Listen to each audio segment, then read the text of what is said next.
Es un gusto saludarlos en nombre de la Ciencia y Cultura Gnóstica Internacional en el día de hoy para desarrollar el tema que sería el tema 6, que se denomina la máquina humana. Bueno, el título, al menos para mí, suena un poco duro, en el sentido de que está hablando de que esta persona que uno lo está denominando realmente como una máquina.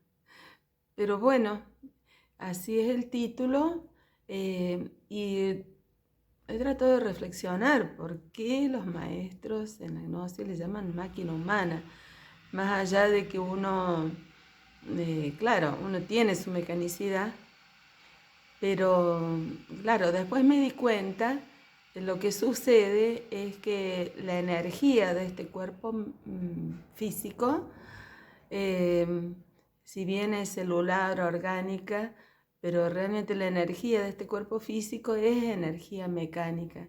Y eso nos lleva a tener un desenvolvimiento habitualmente, digamos, con mucho mecanicismo, pero a su vez, desde el punto de vista biológico, hay muchos aspectos de nuestro organismo que casi diríamos por un proceso de economía de la naturaleza, y digamos por un cierto proceso de las leyes de la naturaleza, es algo que ya funcionan en automático, o sea que nosotros no nos tenemos que ocupar de que ciertos procesos se desarrollen.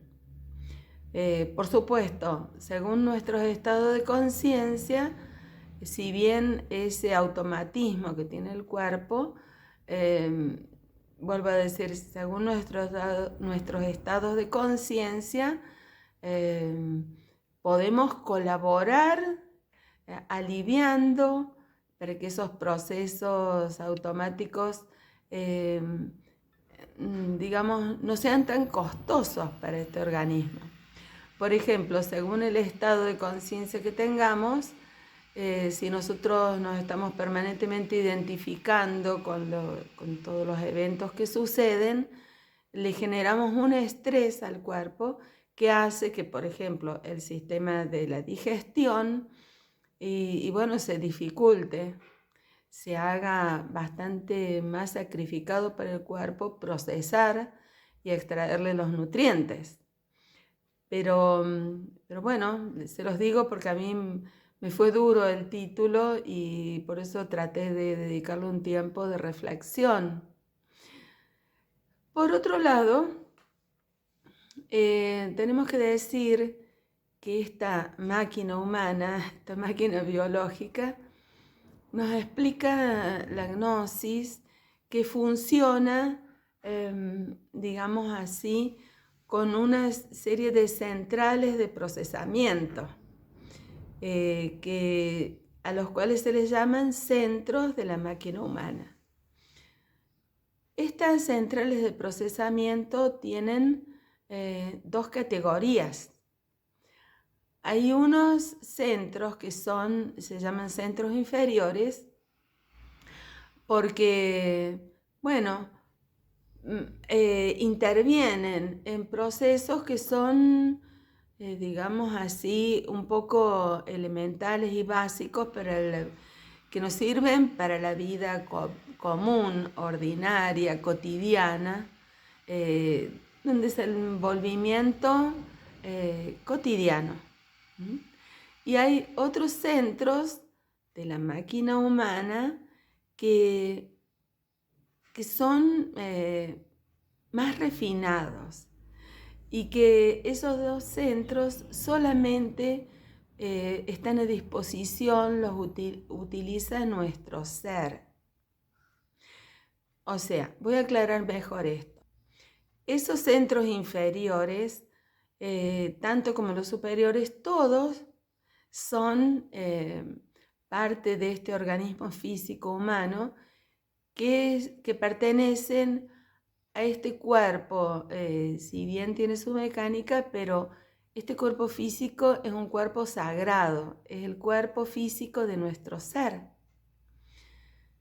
Pero ¿qué sucede? Con nuestras experiencias, nuestro libre albedrío ha llevado a que esta máquina humana termine siendo colonizada por el yo psicológico. ¿Y qué sucede? Estos centros que le pertenecen a este cuerpo sagrado físico de nuestro ser,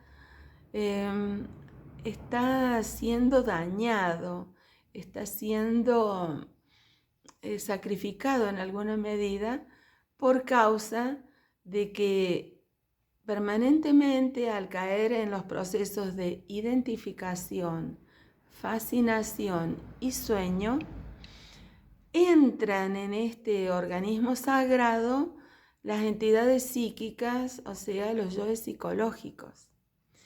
Y hay esos 5 centros inferiores, que se los llaman así, porque son los que normalmente son colonizados por el yo psicológico.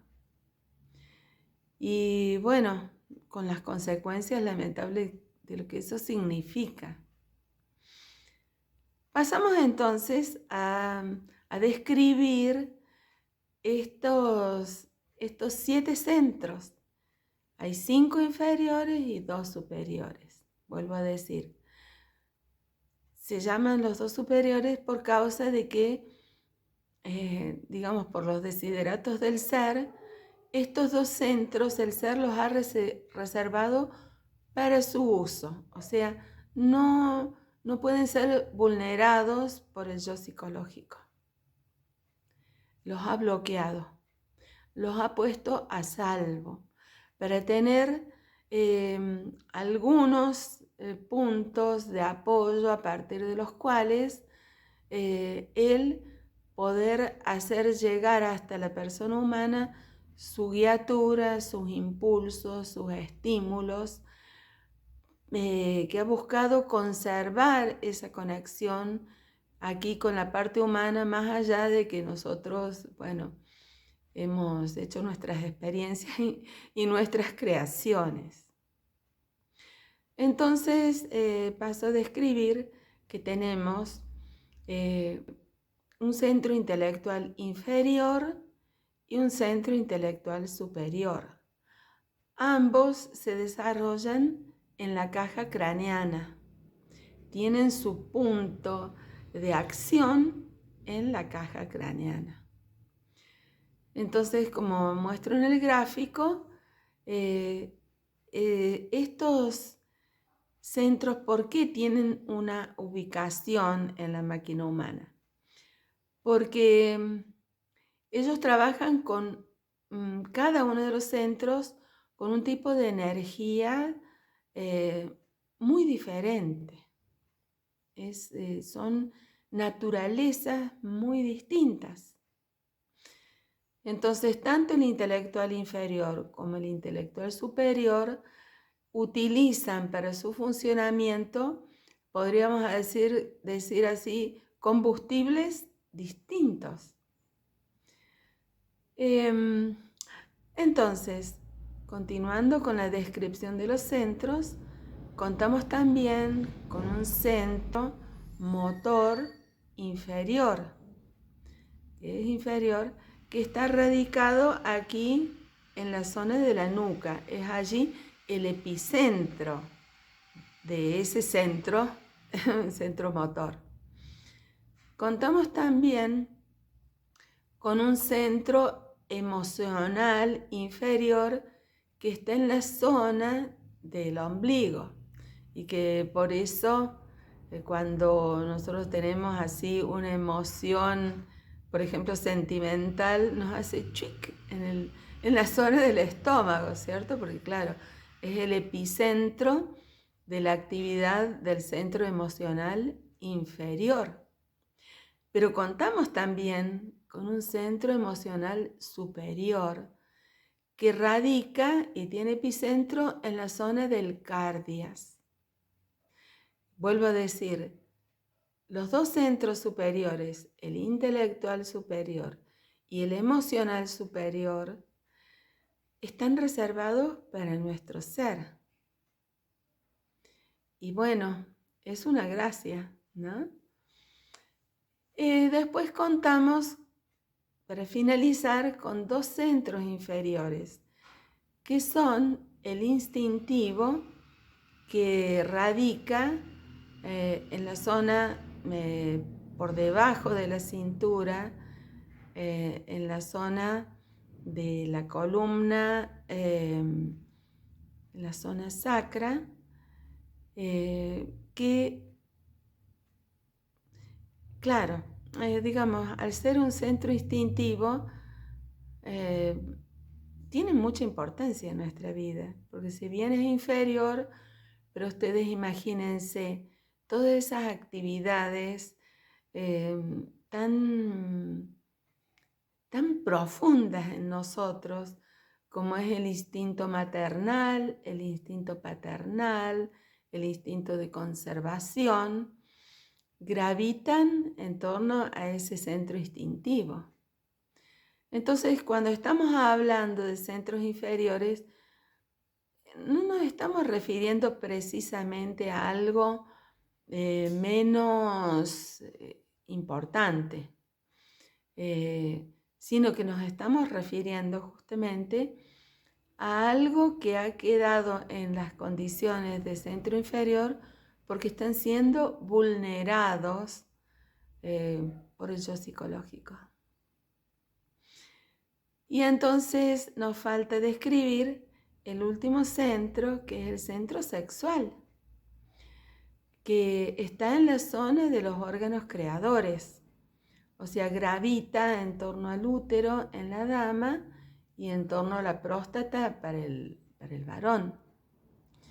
Y también decimos como el centro instintivo que, claro, es algo tan sagrado que ahí está el potencial vital más extraordinario con que cuenta este cuerpo sagrado, pero claro, en la forma en que nosotros nos venimos desenvolviendo, en muchos momentos nosotros estamos utilizando ese centro sexual en una forma, digamos, bastante animalesca, ¿cierto? O sea, la gnosis nos explica que existe una sexualidad trascendente, superior, o sea que el hombre tiene en sus gónadas sexuales un potencial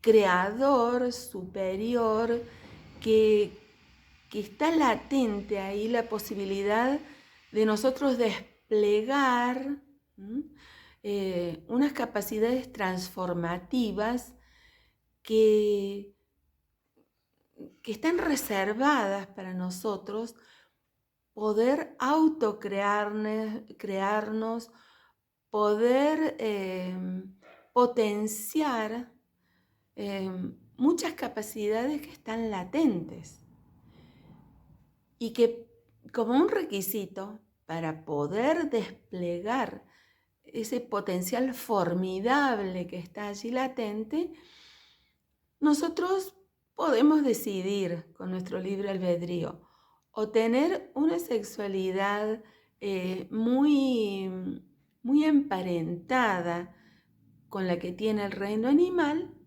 o tener una sexualidad trascendental que está reservada para el humano, que sería una sexualidad superior.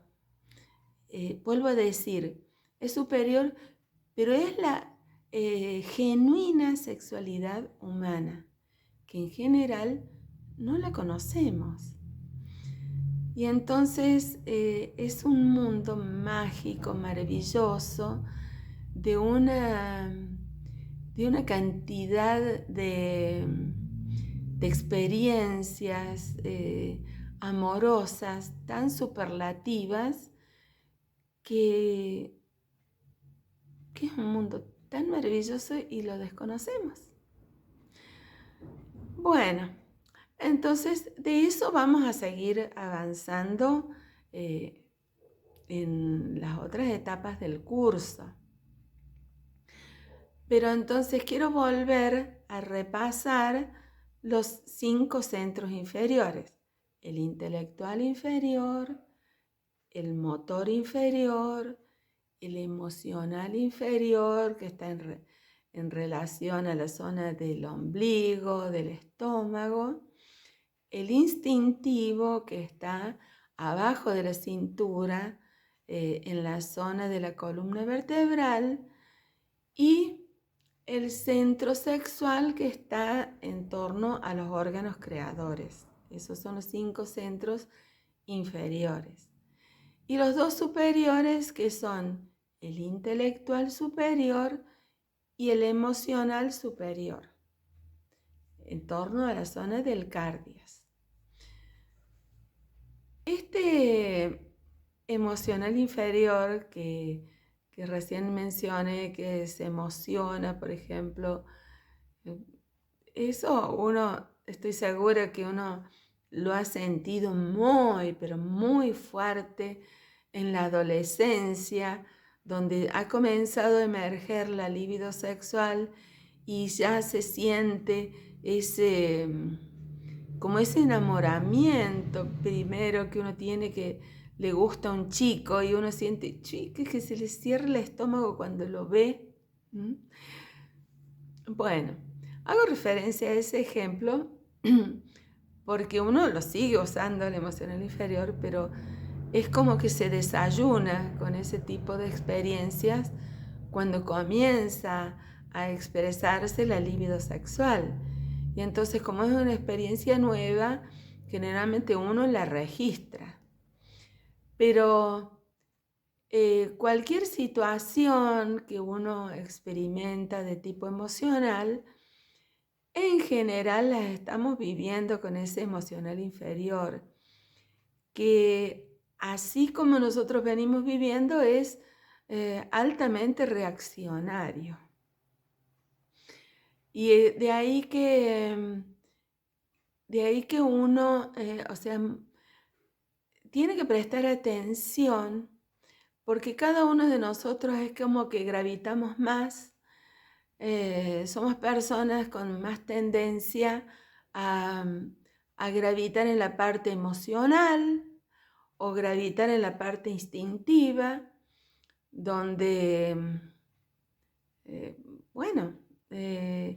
de repente hay personas que tienen unos instintos maternales, por ejemplo, muy fuertes y que entonces desplazan un poco a la capacidad de reflexionar, de hacer más uso del centro intelectual, ¿cierto? Y hay otras personas que gravitan más en la parte intelectual y que todo lo quieren resolver más con los raciocinios. Y entonces eso lleva a... Es muy importante nosotros estudiarnos esos aspectos, porque eso lleva a veces en la convivencia a un poco de conflictos, por causa que una persona que gravita más en lo intelectual, se encuentra con una persona muy emotiva y tienen enfoques muy chocantes, porque gravitan en áreas muy distintas. Una en lo intelectual, otra en la parte muy emocional, y ven y sienten los eventos, los acontecimientos gravitando en áreas que son muy distintas. Por otro lado, de repente una persona que gravita mucho en lo instintivo, sucede que la parte sexual queda muy involucrada en eso. Entonces, de repente la persona es altamente pasional y se encuentra con una persona muy emotiva, muy emocional y percibe a la persona que gravita más en lo instintivo y sexual como un poco feroz, digamos así. Y entonces, o la persona intelectual choca mucho con esa persona que es un poquito más instintiva. Entonces, la gnosis nos dice que por eso es muy importante que nosotros seamos personas equilibradas, que tengamos un uso de los centros en forma muy equilibrada. Entonces, quería expresar que como estos centros procesan energías y estas centrales de procesamiento son tan importantes, porque imagínense la capacidad de razonar. Bueno, imagínense, nosotros somos, digamos, se dice que el hombre es un animal intelectual. Y si una persona está dañada en su parte intelectual, y bueno, es algo dramático realmente. Pero, como habíamos dicho, tenemos esos otros centros que son el motor, el instintivo y el sexual, y que esos tres centros también, decíamos, tienen que ser sabiamente utilizados y en una forma equilibrada, porque ellos también se dañan. Imagínense una persona que comete abusos en la parte motriz, que hace una sobreexigencia de la parte motriz, termina muchas veces con algunas discapacidades, como pueden ser las personas que hacen deportes de altísima exigencia. Es como que han sobreexigido. ¿A qué me refiero con sobreexigido? No solamente el uso intenso, pero estamos hablando de sobreexigido como cuando un vehículo se lo hace andar, se le carga con combustible y nos olvidamos de medir el aceite, y en determinado momento para esa combustión el aceite es esencial. Y digo sobreexigido porque se le terminó el aceite y el auto siguió andando hasta que estalló, se rompió. Entonces, cuando nosotros hacemos abuso de los centros, pasa lo mismo. Si hacemos una sobreexigencia del intelectual al punto que se queda sin aceite, estalla y la persona comienza a tener problemas en el desempeño intelectual. Lo mismo en la parte emocional, esa persona que todo el tiempo está viendo novelas, que todo el tiempo se identifica con todas las tragedias de la vida y queda envuelta y pasa días en estados de crisis emocional. Y bueno, llega un momento que estalla y es una persona que ya llora por todo o se enfurece por todo, y está hablando de un daño en el centro que ha sido abusado. Lo mismo pasa en el instintivo y bueno, en el sexual también, obviamente, que lleva a una cantidad de patologías como la eyaculación precoz, como esas personas que están permanentemente sobreexcitadas sexualmente, donde, o sea, ese vínculo sexual no integra armoniosamente un nexo con la otra persona de tipo de una coincidencia en las ideas, una sintonía amorosa en la parte emocional, no hay una armonía incluso en la parte motriz. Hay personas que son demasiado hiperactivas y otras que son demasiado quedadas. Entonces, esas personas hasta les cuesta sincronizar. Una quiere tener una vida muy sedentaria, otra hiperactiva. O sea, vuelvo a decir, para que nosotros tengamos en este mundo de relaciones un vínculo armonioso, tiene que haber o sea, no es que tengamos que ser iguales, pero tiene que haber una sincronía en los centros también, porque si no comienza a haber una disociación muy grande en la forma de vivir y cada uno va comenzando a tener vidas paralelas. Entonces el estudio de todos estos puntos no son teóricos. Esto que nosotros estamos queriendo tocar en este momento es algo de una importancia, de una vigencia muy importante. Y que, bueno, no significa ahora que nos vamos a separar porque decimos, ay, no, nosotros no nos coordinamos en los centros, no. Pero por ahí si nosotros tenemos interés en nuestro vínculo amoroso, nuestra pareja o bueno, en el círculo de relaciones que nos movamos, si nosotros conocemos esto, podemos darnos cuenta que, bueno, le podemos dar un poquito más de tónica, de actividad a alguna de esas áreas. Que si una persona es muy intelectual, y bueno, yo también puedo tratar de leer un poco para tener temas de conversación, porque me interesa la otra persona, etcétera. Eso es como un ejemplo. Tenemos que también decir que, retomando el tema de los combustibles, que cada centro tiene un combustible diferente. Entonces vamos a decir que es como que hay un centro que funciona con nafta común, otro con nafta súper, otro con gasoil, otro con gas, otro con queroseno, otro con nafta de avión, que son distintos, tienen distintos potenciales. ¿Esto por qué es? Porque, digamos, cada centro tiene su exigencia, su demanda. No es que uno sea, vuelvo a decir, mejor o peor. Pero, ¿para qué vamos a usar nafta de avión en algo que le alcanza con gas? Es decir, incluso si le pusiésemos nafta de avión, lo haríamos estallar.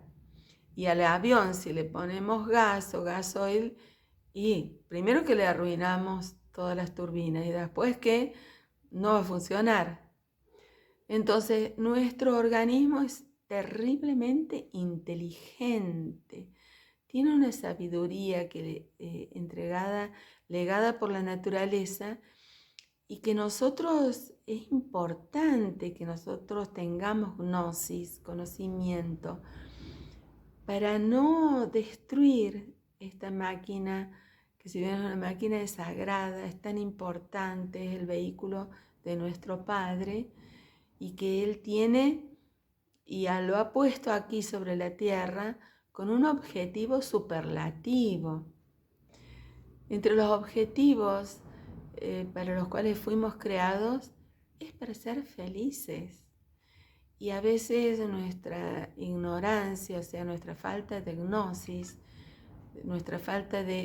significa conocimiento y sabiduría, nos vamos autodestruyendo simplemente por desconocimiento.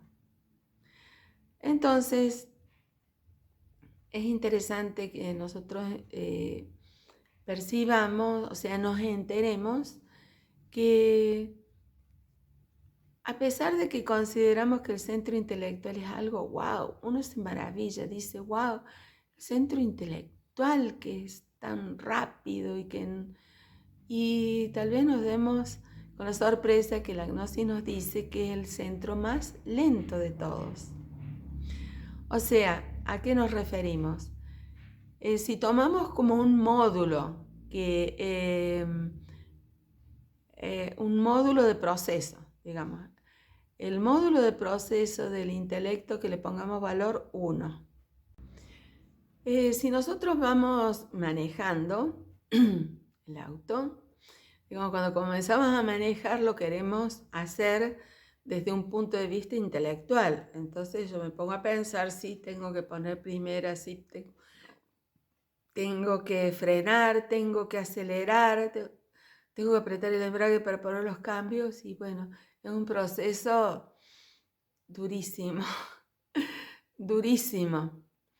Sin embargo, cuando nosotros ya nos vamos desenvolviendo y vamos tomando destreza, ¿qué pasó?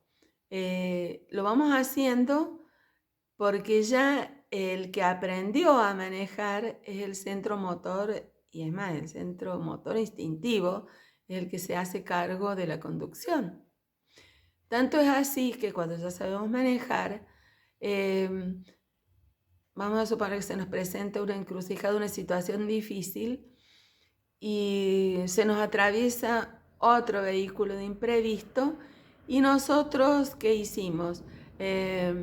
Frenamos, pusimos de repente, hasta hemos reducido la marcha, tal vez antes con los cambios, y todo eso lo hicimos en fracciones de segundos, que si no fuese así hubiésemos chocado, o el choque hubiese sido inmensamente superior, porque nosotros instintivamente ya captamos el peligro, ya lo vimos, ya actuaron, y ya cuando hasta hemos frenado, evitado el accidente, recién cae el intelecto y dice, ¡oh, qué terrible! Y tuc, tuc, tuc, tuc.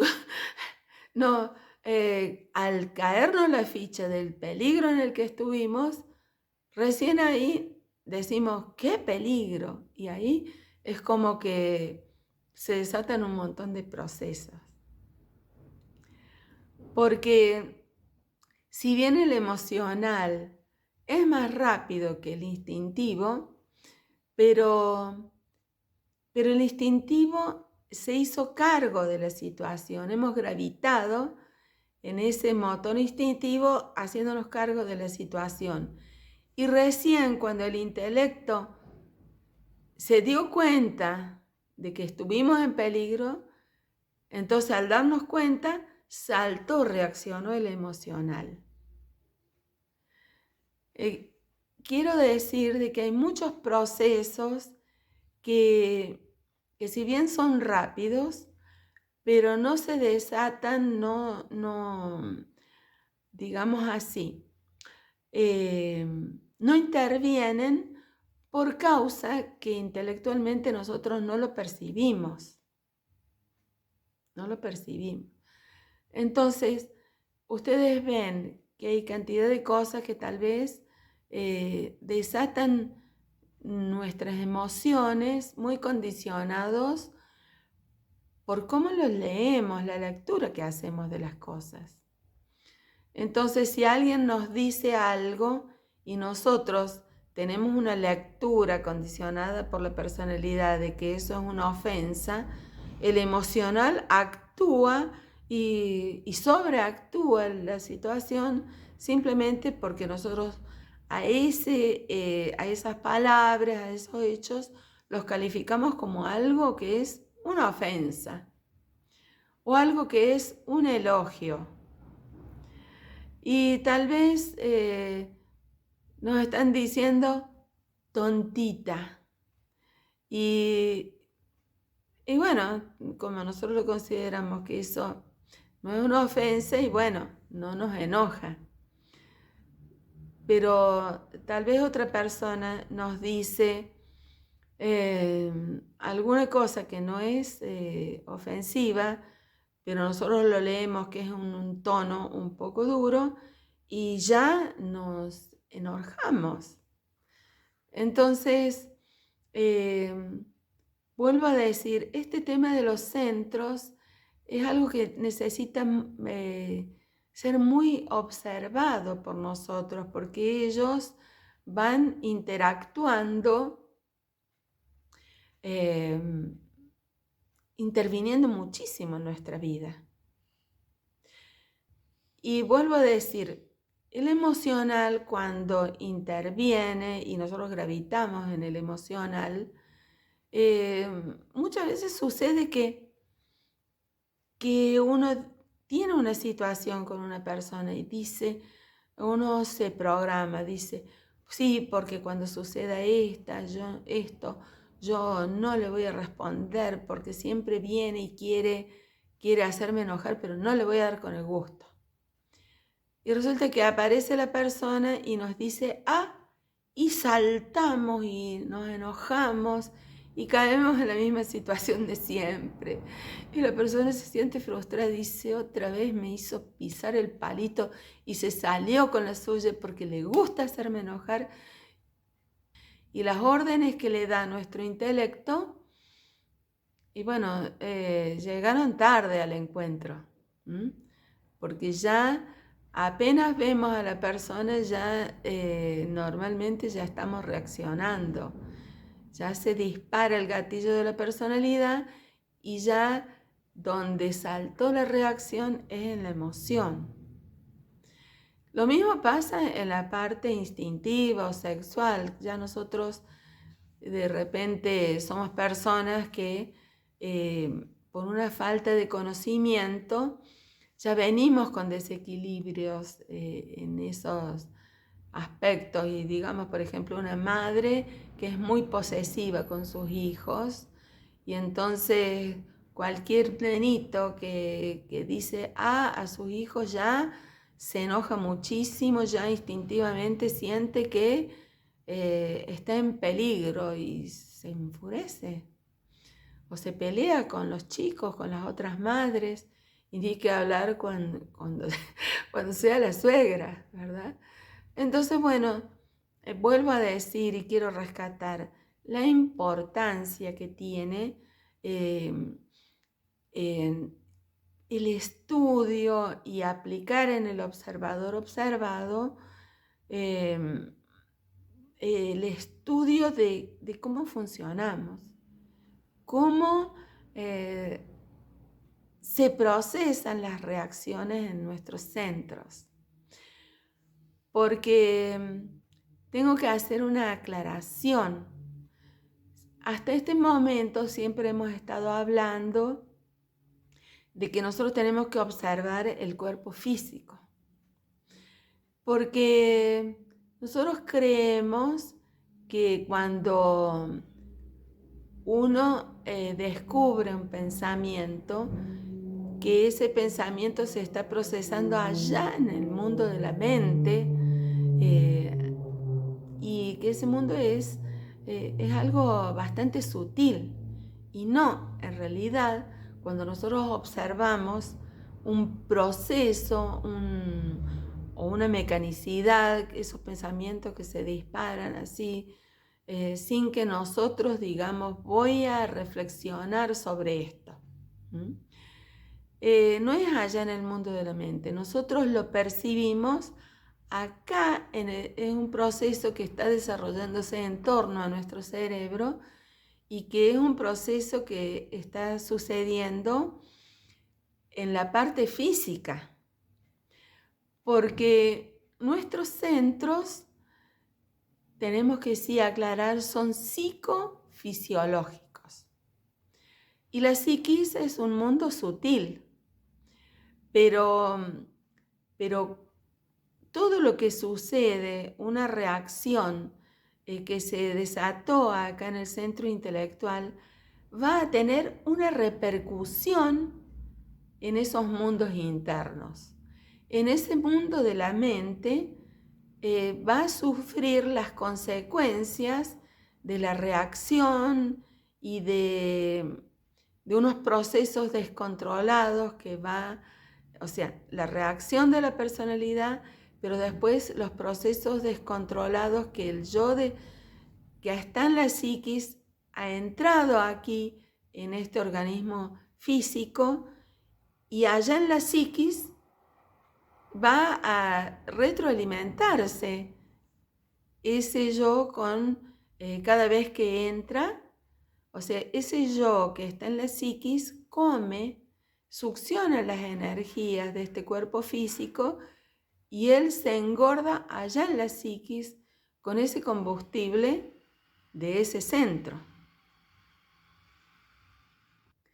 Del mismo modo, cuando hubo una reacción en la parte emocional, vi algo, me provocó un estímulo, esa personalidad al reaccionar enchufó una cantidad de yoes psicológicos que sintonizan con una vibración y sucesivamente vienen y vampirizan ese centro emocional, roban la energía y cada yo que entró vampirizó mi energía y bueno, ojalá que que no entre y nos robe mi energía, pero cuando eso sucede, la persona queda agotada, que puede caer en estados de depresión profundo. ¿Y por qué? Y porque permanentemente ha sido vampirizada. Lo mismo pasa con el instintivo, sexual o con el centro motor. Hay personas que todo el tiempo se mueven y al vicio, o sea, hace un desgaste a través de la motricidad, poniendo en una tensión el cuerpo que, por ejemplo, la persona termina con unas contracturas en las cervicales porque digamos, cada evento, cada circunstancia, de repente somos personas que queremos tener todo bajo control y eso nos contractura y eso hace que después nos sea muy difícil mantener o entrar en el recuerdo de sí, porque este cuerpo está absolutamente estresado. Entonces, por eso es que estamos diciendo que nosotros, cuando decimos observar el cuerpo físico, nosotros creemos que hay un montón de cosas que están sucediendo allá en las dimensiones superiores y no. Están sucediendo primero porque hay una reacción en el físico y en segundo lugar porque a causa de que este físico, con una reacción de la personalidad, la conciencia fue desplazada, como los centros son psicofisiológicos, a través de los centros esas entidades psíquicas entran, vampirizan, nos roban la energía y esa energía va al mundo de la psiquis y ellos cada vez están más poderosos. Y aquí la persona, la persona termina siendo una naranja exprimida.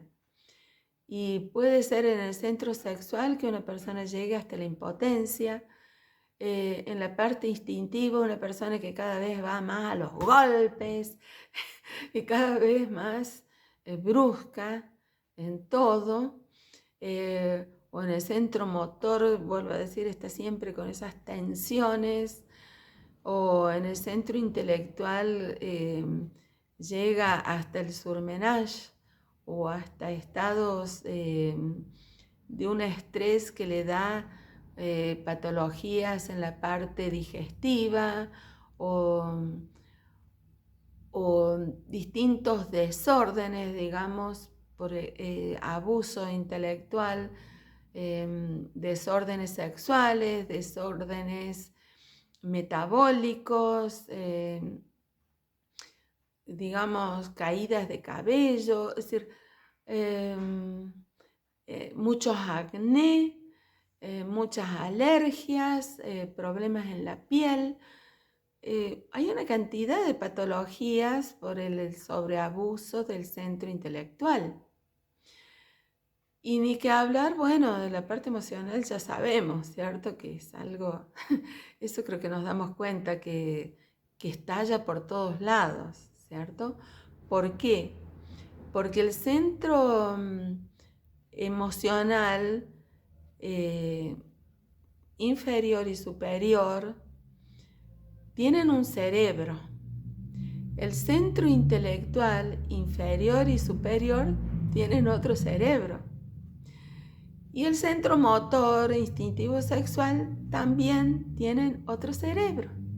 Y qué novedad, esta hipnosis me dice que tengo 3 cerebros. Y sí, porque nosotros a veces tenemos un concepto un poco estricto, acotado de las palabras, pero cerebro en realidad se llama a una central de procesamiento. Por ejemplo, existe lo que es el cerebro del metro de San Pablo. La ciudad de San Pablo en Brasil tiene un cerebro electrónico impresionante que coordina todos los metros, que son las líneas llamémosle así, que nosotros llamamos subterráneos, que van para todas partes de la ciudad. Y es una mega ciudad, entonces imagínense la cantidad de metros que tiene, de subterráneos. Entonces, ¿qué hace el cerebro? Hace programas, recibe todos los datos, los coordina, los sincroniza, manda órdenes, ¿se entiende? Entonces, es un volumen muy importante de procesos que hace un cerebro. Pero lo mismo pasa con el motor instintivo sexual, o lo mismo sucede con los 2 centros emocionales y con los 2 centros intelectuales. Es así que estos centros trabajan. ¿Ustedes vieron esas bicicletas de piñones? ¿Qué hacen los piñones? Coordinan las distintas velocidades de funcionamiento de la bicicleta. O sea, hay una cadena, pero son distintos piñones que se van coordinando. Bueno, estos centros entre sí trabajan a distintas velocidades. Por ejemplo, el motor instintivo, dijimos, trabaja a 30.000 velocidades, pero el sexual trabaja a 90.000 velocidades, pero esta cadena, que es ese cerebro, coordina esas distintas velocidades. El emocional trabaja a 90.000 y el intelectual a 1. Pero este cerebro emocional y el cerebro intelectual hace también una sincronización con los otros cerebros y hace que los 3 cerebros nos den digamos, como una apariencia de mucha organización en nosotros. A pesar de que a veces estamos bastante sincronizados, pero la inteligencia de la naturaleza ha hecho que no se note tanto nuestras descoordinaciones. Es una verdadera caridad que nosotros parezcamos más normales de lo que somos a veces, ¿no? Porque a veces estamos muy desequilibrados. Y no he mencionado los 2 centros superiores porque como esos son utilizados por el ser, y el ser está fuera del tiempo. Y entonces estos centros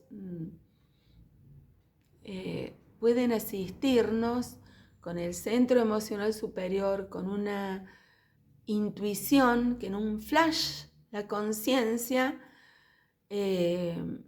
nos hace captar algo, comprender algo, darnos cuenta, pero es una milésima de segundo. Por eso en la retrospección, si nosotros realmente logramos que sea la conciencia la que esté observando, la conciencia nos devela.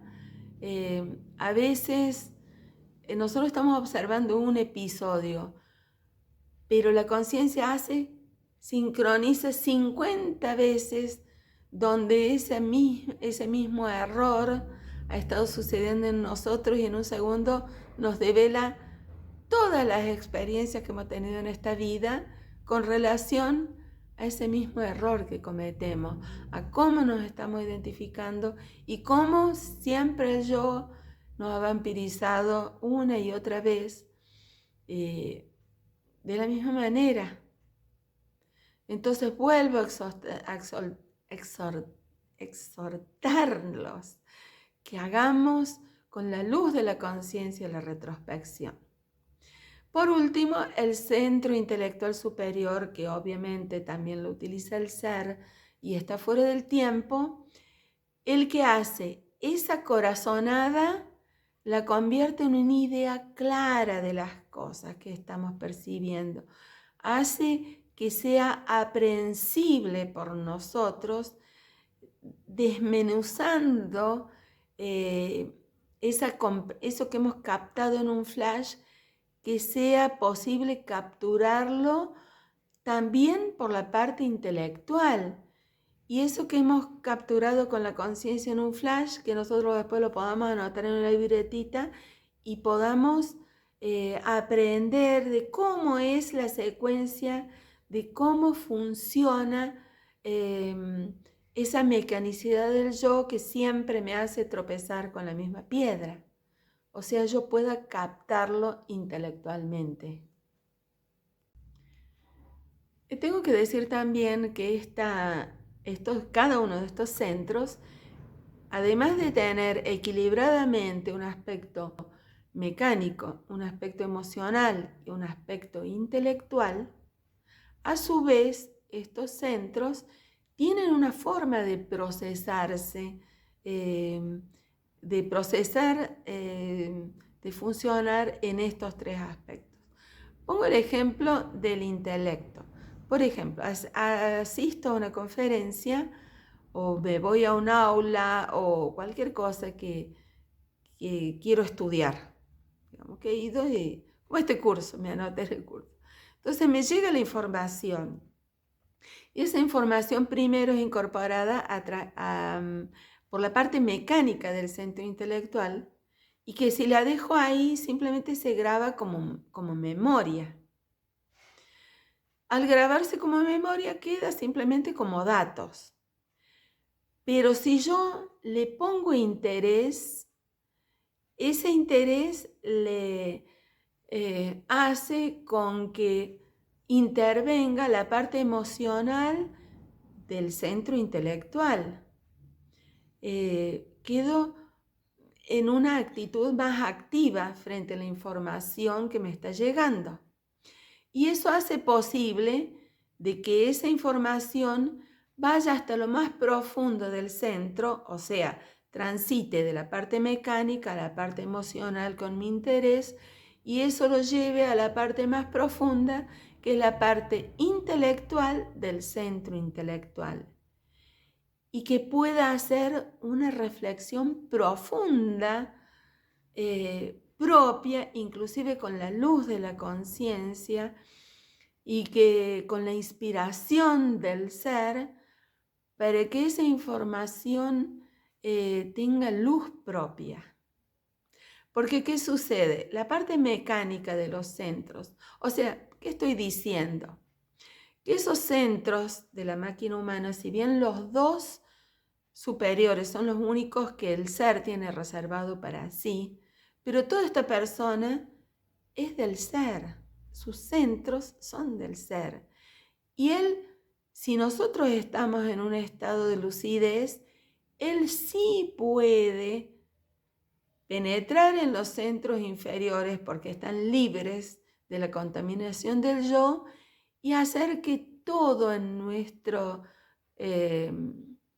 digamos así, funcionamiento diario, en las emociones simples de la vida, sí reciban la participación del centro emocional superior, involucrándose en una emoción cotidiana, sintiendo esa inspiración que nos permite descubrir, como lo hacen los maestros, por ejemplo en la conferencia 5, que observan la naturaleza y ven cosas que nadie las ve, que sienten cosas que nadie las sienten la magia de la vida, la magia de la naturaleza.